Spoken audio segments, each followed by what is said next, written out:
What up? What up? What up? How you guys doing? Robert Lewis, NMLS license number 180100, and welcome to the live stream. Wanted to talk to those of you out here that are interested, pardon me, in residential real estate, and you are out shopping for the lender that you're going to choose to work with.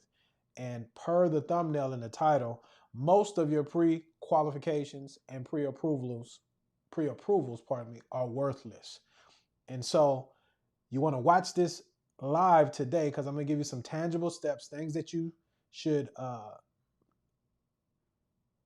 check, if you will, to make sure that your pre-approval is good and you're not out here wasting your time, our most valuable resource, right?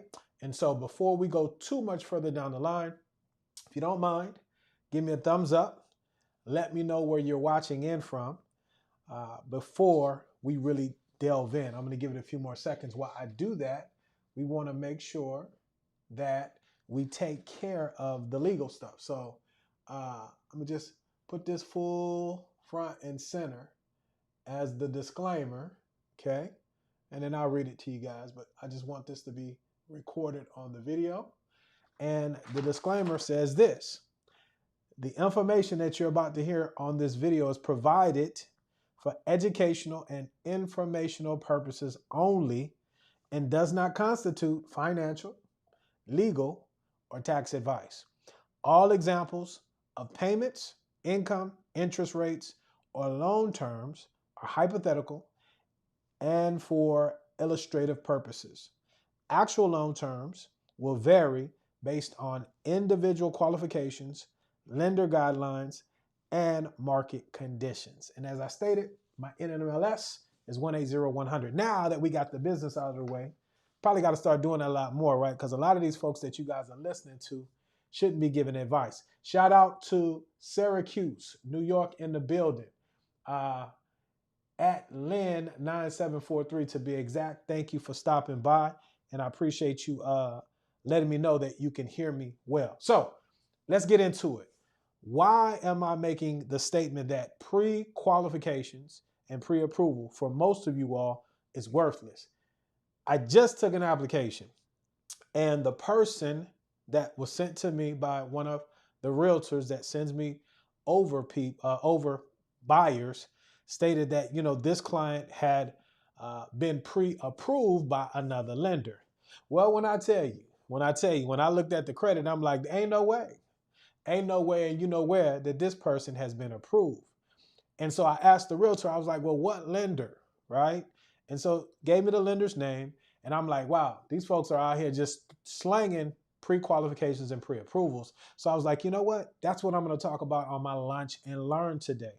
Because if you have finally made up in your mind that, you know what, I do want to own my own property, be it single family, duplex, triplex, or fourplex across this nation, and we lend nationwide, what you don't want to have happen is someone telling you you can buy only for you to find out that you can't. Now, in this situation, it's actually a good thing because we saved a lot of time. We saved the realtor's time. We saved the buyer's time, right? We saved everybody's time, and we also saved money for the buyer. What money are you talking about, Robert? I'm glad you asked. How about an inspection fee? Potentially losing your earnest and option money, okay?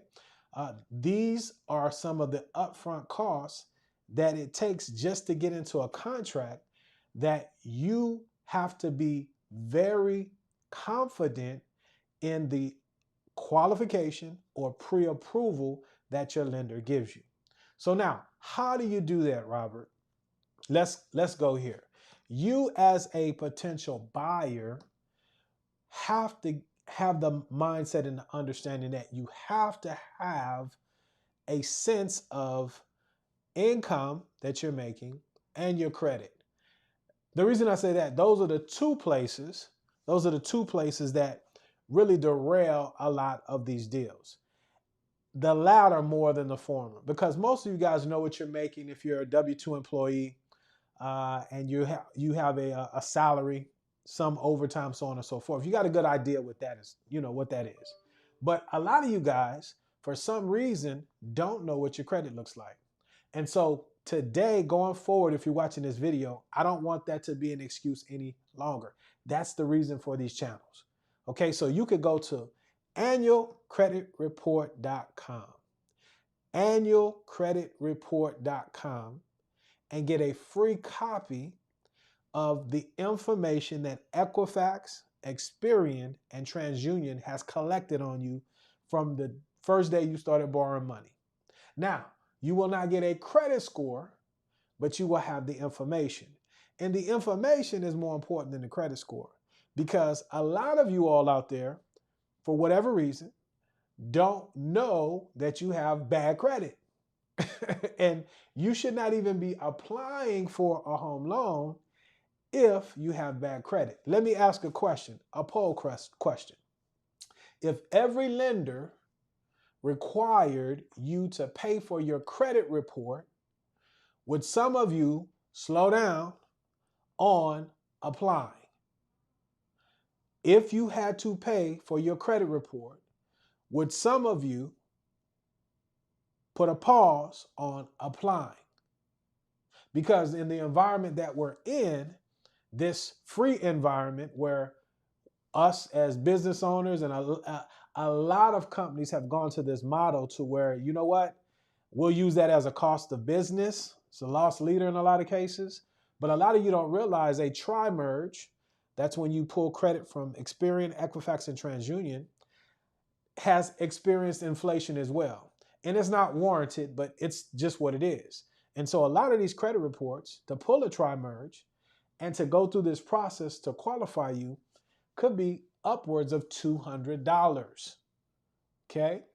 And so I think we need to put that back into the mix, because that would slow a lot of people down from applying that know that they have bad credit. Okay? But I digress. You should not apply without knowing what's on your credit, because you're just wasting your time. There's no magic elixir. There's no wand. There's no hat. There's no play. Those of you that have succumbed to credit repair, I just helped somebody earlier, or late part of last week, stop paying credit repair, because all those people are doing is disputing on your behalf. You could do that yourself. How do you do that, Robert? But annualcreditreport.com, okay? Or you could go to the CFPB, the Consumer Financial Protection Bureau, and there's a cornucopia, a litany, a treasure trove of information so that you can help yourself, educate yourself as far as that's concerned. Got a question? You know what? Let's put it up in the broadcast here, and I appreciate it. This is from Dana Caresses 3005. Don't mean to disrespect your name. Let me just put it up. She asked, I pay $26 a month for my credit report. My middle score is a 799. Shout out to you. Why? Because you're being proactive. That is a proactive, wealth behaving type behavior, knowing what's going on with your credit report. But let me ask you this. What service are you subscribing to get that credit score? Because not all scores are equal. Let me explain. There's several scoring models. A lot of us have been trained or have some type of familiarity with the FICO scoring model, Fair Isaacs Corporation, whatever, right? But there's several different FICO scoring models. As it pertains to residential real estate and getting a mortgage, we're still using FICO version 2, 4, and 5. A lot of these apps and places where you're getting your credit scores are using different algorithms to score. FICO version 8, 9, 10, so on and so forth, right? There's even Vantage versions. So Experian, good for you. All right, good for you. I like it. Now, Experian or Experian Boost is another product that they've come up with. But Experian is a place in which I would say the scores that you're seeing there are more in line with what you're going to see when an actual credit report is pulled for the purpose of getting a mortgage. So I like that. Shout out to you. And thank you for sharing. But I digress. Let me keep moving forward. You should know what's on that report so that you're not wasting your time and potentially costing yourself money. Now, let's say your income and your credit can get it. You're good to go. You're like at Dana, you know what? I'm just bad with saying these.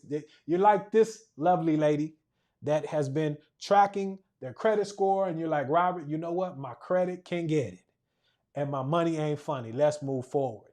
When you reach out to a lender, let me give you a couple of things. Just a couple of things that you should look out for. First of all, there's a lot of bait and switch. There's a lot of puffery. That's the marketing term that's out here in these internet streets as it pertains to lenders, okay? Here's the skinny on the lender. Either you have an actual traditional bank, brick and mortar, that collects deposits, lends that money out, and manages their own debt, right? Or you have a mortgage bank, a non-depository financial organization, right? Where the banks, the brick and mortar says, you know what, I don't want to hire those people in that function. There's a new industry that has been created. It's been around for years where we have these non-depository financial organizations that originate loans, okay? Because they do it very efficiently and they do it well, okay? And we don't have to house those people, folks like us. Now, folks like us, you have large people. Everybody's heard of Rocket. Some of you guys have heard of Veterans United, some of these big originators, okay? Which we sell loans to as well. You see, it's all the same. The only thing that changes is where you get the loan, or said it differently, the lender that you know, like, and trust.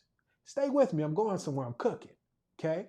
And so a lot of you guys run online, just like me, advertising. You're looking for the lowest rate. That's what everybody's looking for. I want the lowest rate. Well, a lot of this advertisement comes from the big dogs, people that spend millions and millions and millions and millions. They're on the Super Bowl ads. Every time you turn around, they doing this commercial, that commercial, right? To get your attention. And because they have such a large funnel of folks coming in, they'll just tell you, answer these 5 questions. You're pre-qualified. No, you're not. No, you're not. That's just to get you into the funnel, the system. And then if by any chance you have bad credit or something like that, they might have a function to help you out, so on and so forth. But it's a trap. It's the cheese. They're just trying to catch you. Now, what I would admonish you guys to do, you YouTubians, because you guys are different, right? You like to, let me watch for a little while. Go back and watch Brother Rob. Go back on this channel. You go all the way back to 2016, really. But I really didn't really start doing this till 2019. And the challenge that I have for you is, tell me if the messaging has changed. Okay? When the money was falling out the sky during the P.E.A.C.E, was I on here flashing Rolexes and Lamborghinis and a lot of stuff that's not mine and rented? Okay? And then when the money dried up, was I saying don't buy and housing is the devil and all that? What's the messaging? Has it been consistent? See, I said all that to say this is how you need to choose the lender that you know, like, and trust. So you're not out here shopping for homes based upon how you answered 5 questions. Where they do that at? You see what I'm saying? And so once you vet who it is that you know, like, and trust, again, how do you do that? Watch their content. That's the beauty of these videos and stuff. I'm leery of folks that don't want to show their face, right? You go outside every day. What's the problem? Okay. You're on here trying to get me to, or help me make a decision for hundreds of thousands of dollars, how to manage that. And I don't know what you look like. Okay. And then if I do know what you look like, okay, you only ask 5 questions. So that might be a good icebreaker, but that's not something that I would confidently, pardon me, hang my hat on when then reaching out to a realtor and going out, spending time, potentially money, only to find out that I never was approved because my credit was a 2. See, you should know that up front. So now, again, your income is good, your credit is good, we're moving forward, right? You want to make sure that the lender that you're dealing with has collected some documents. What documents? These are the basic documents that should be synonymous with most of us, okay? And I'll do it in 2 ways. Say you're doing a traditional FHA, USDA, or conventional loan, your decent credit score, and your W-2 employee. Your pay stubs. Got to cover your pay stubs for the most recent 30-day period in whatever interval you get those stubs in. If you're weekly, it's 4. If you're bi-monthly, it's 2. If you're if you're semi-monthly, pardon me, it's 2. If you're bi-weekly, could be 3 depending on the time of the month. You get what I'm saying. Or if you're monthly, it's 1. Then you want your asset statement. What asset statements? Because there's several of them. You only want to provide the asset statement that you're going to use for your down payment and or closing costs, where those monies are coming from. For how long, Robert? 2 months, 60 days, 2 months, right? Then you want identification document, your driver's license, your passport that's current and not expired, and your social security card, okay? You want to provide those, all right? And so we got the income, we got the pay stubs, we got your identification, your W-2s. You want to cover the most recent 2 years up to where you are at the time of application, the employers that you've had, and you validate that with the W-2s for those corresponding years, possibly 3 years if you're looking to participate in any down payment assistance program. Now, if your lender didn't ask you for none of that kind of stuff, don't get a piece of paper and run out to a realtor and say, let's go look. Let me ask you another question. Say you guys have a house that you're selling to one of these people that got pre-approved by answering 5 questions. Do you want them people walking around in your house that have not been vetted, right?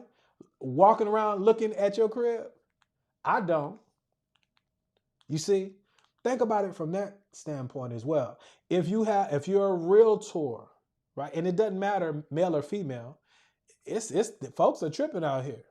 Do you want to be meeting people that haven't been vetted? And even when you vet them, I mean, there's not 100% because, when you want to be a criminal, you could be a criminal. Folks make all kinds of documents, but the more barriers you put in front of somebody in this process, right, which we need to slow down in some areas, the better. Because these are aspects that a lot of you all may have not even thought about before. Okay? Here's another one. I said it in the beginning. Whatever your loan officer's name is, they have a National Mortgage Licensing Systems number, NMLS 180100. That's mine. You could go to the consumer or go to the NMLS, Consumer Access, put in my NMLS number, 180100, and you could pull up my history, my provenance. When I say 20 plus years, I ain't capping. Been a broker, had employees, right? And now I partner with a bank so I can lend nationwide. Done it all. Can't say I've seen it all, but I've seen a lot because I don't know what I've not seen. But there's very few things that I've not seen. These are the things that you need to be doing to make sure your pre-qual is not worthless and your pre-approval is not worthless. So let me stop right there. The few that are watching, if you're still with me, if that makes sense, give me a thumbs up. Do you have any questions? Is this information, does it seem elementary to you? And if it does, just tarry for your brothers and sisters out there because a lot of people don't know this. So I know I gave you 3 things, but I'll wait. And while I'm waiting, I'll continue, right? Because we only got 10 more minutes on this lunch and learn. I want to let you guys go in so you can enjoy your lunch. So now, after you've submitted those things, to your lender, all right, they should be able to give you a qualification, pre-qualification. And a pre-qualification in that instance is fine because more times than not, you don't have an address. Because see, there's 6 pieces of information that require us as lenders to to have to give you what's called a loan estimate within 3 days of application. So if you don't get that loan estimate, don't freak out because a lot of times you don't have an address. But if you're dealing with a very good loan officer and they're out here, I'm not the only one. I'm not saying that. They're out here. If you're dealing with a very good one, they should be able to really give you a good idea as to what a real payment looks like in the city, state, county, township, parish that you're buying in. Principal, interest, tax, and insurance, so that you know before you owe. All of this just showing you the principal and interest payment and all of the good features is while we're in the environment that we're in online with a lot of people having remorse. Because here's the deal, guys. Unless you have inherited $1 million+ or a house free and clear from the generation before, you're probably the first generation. And nobody wants to tell you this, but it's going to take some time. And the best way, not the only way, to build that position that you need to build for your future self is by controlling your housing. It's our most expensive line item in most cases, right? And so this is why you need to get these steps accurate so that you don't become dismayed and discouraged and say, oh, it's too hard and go buy a car like most people do because it's low-hanging fruit, right? So I don't have any other questions or comments. I do see the thumbs up, so thank you guys. I appreciate it. If you think this information will help someone in your sphere of influence, share it with them. You know what they say, sharing is caring. And in the description of this video, if you say, you know what, I like this guy, I like the way he communicates, and I am in that process, and I want to know before I owe, click the link in the description and schedule a 15-minute free consultation call. Let me hear what it is that you're wanting to achieve, and if there's a fit, I can advise and direct you on how to move forward.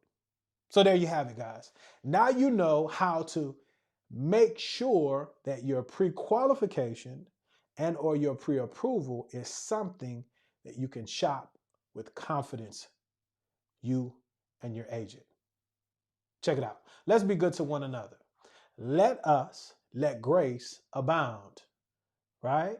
But most importantly, check it out. You guys stay blessed. Indeed. Do do do do do do do do.